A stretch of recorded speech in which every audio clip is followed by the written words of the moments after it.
Seorang anak dirundung di sekolah hingga naik lompat dari jembatan. Tak disangka, jiwanya tertukar dengan bos mafia. Dulu, Lishan sering dipermalukan ketua geng sekolah. Namun kini, tubuhnya berisi jiwa bos mafia. Si ketua geng tak sadar situasinya dan tetap meremehkan Lishan.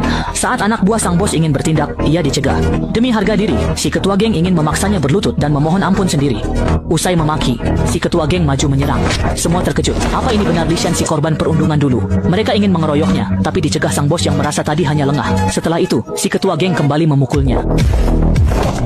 Lihat Lishan dipukul telak, semua pun puas. Tak tahu Lishan cuma mau tes kekuatan si perundung. Dia lepas jaket, siap beraksi. Si perundung pun melongo tak percaya. Lishan, aku akan keluar dan memberikannya padamu. Lishan bilang kepalanya sempat terbentur, dan sifat bisa berubah setelah trauma besar. Si pengganggu sekolah tidak mengerti dan langsung maju menyerang. Melihat Lishan begitu ganas, beberapa orang langsung memulai mode keroyokan. Mereka tahu Lishan garang, tapi tak sangka dia seganas ini. Lishan bergerak sedikit, bawahannya langsung tumbang. Kini tersisa pemimpinnya saja untuk diselesaikan. Hanya dalam satu permainan Honor of Kings, Xiaoba, yang biasa menindas Lishan setiap hari, dikalahkan sepenuhnya. Kemudian Lishan berjalan ke posisi pemimpin dan mencengkeram kepalanya. Dan sementara itu, guru wali kelas sedang berbicara dengan Cui Shijin. Lishan sering dirundung. Tiba-tiba, mereka melihat beberapa orang di bawah saat Lishan sedang dirundung di sekolah. Lihatlah pemandangan ini saat kau pergi, Cui. Ingatan Shijin soal perundungan masa lalu, Lishan membuatnya yakin dia penipu. Saat wali kelas datang, si pengganggu sekolah justru memfitnah Lishan, menuduhnya memerintahkan penyerangan dan mengaku sebagai anggota mafia. Apa kamu sedang mengejek? Bagaimana bisa kamu mengatakan hal seperti itu? Pernah begitu? Kok bisa bilang begitu?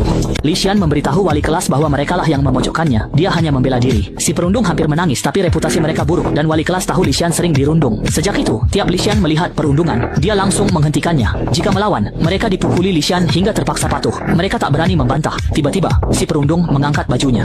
Lishan melarang mereka menindas siswa lain atau bolos. Jika tidak, mereka akan dipukul lagi. Besoknya, mereka tidak bolos hingga wali kelas terkejut dan berkata, "Kalian datang saja sudah bagus, apalagi tepat waktu." Usai pelajaran, Lishan memberi isyarat, dan si pengganggu pun mendekat.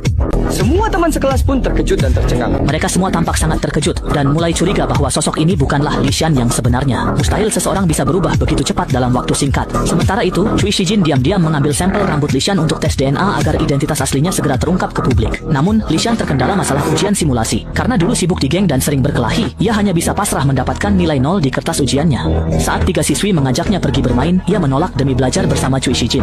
Ketika mereka sedang tarik-menarik, tiba-tiba 3 orang pemain basket sekolah datang menghampiri mereka. Tahu Cui Shijin juara umum, mereka minta belajar malam bareng. Karena Shijin ragu, mereka menyindir Lishan si penguntit. Melihat Shijin tak nyaman, Lishan pun pasang badan. Ketiga orang itu melihat mereka begitu akur, lalu berbalik dan meninggalkan tempat itu. Saat pergi, mereka masih saja bergumam tentang sejak kapan Cui Shijin begitu akrab dengan si penguntit. Setelah itu, Lishan berkata kepada Cui Shijin bahwa selama ia membantunya mengejar ketertinggalan pelajaran, ia bersedia melakukan apapun untuknya.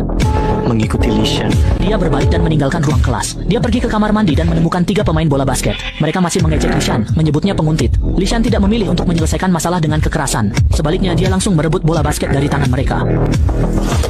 Lishan nekat, padahal Deba di tubuhnya dulu murid nakal yang jago segalanya kecuali pelajaran. Kabar Lishan menantang 3 pemain basket sekolah membuat semua siswa berkumpul menonton, termasuk Cui Shijin. Saat itu, dia dapat kabar mengejutkan. Ibu Lishan dan dirinya ternyata bersaudara.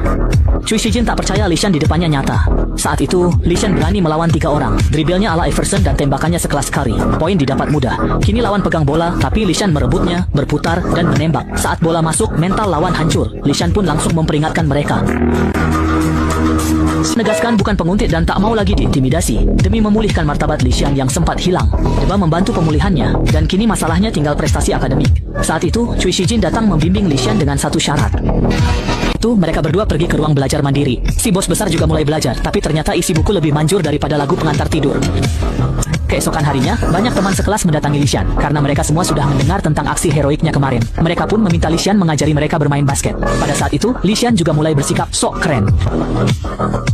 Saat itu wali kelas masuk ke kelas dan sekaligus membawa ujian. Sesuai dugaan, nilai ujian Lishan berantakan. Ia memohon Cui Shijin membantunya belajar. Sebagai balasan, Lishan mengajaknya ke supermarket. Di sana, Shijin melihat roti nanas dan ingat kata ART bahwa Lishan alergi parah pada nanas. Shijin membeli roti itu untuk memuji Lishan. Namun saat hendak menyuapkannya, Shijin ragu dan berhenti. Lishan yang mengira Shijin ingin roti itu malah memakan puding. Shijin sadar puding itu juga mengandung nanas. Tak lama, Lishan sesak napas dan pingsan. Lishan segera dilarikan ke rumah sakit. Saat sadar, Shijin sangat marah.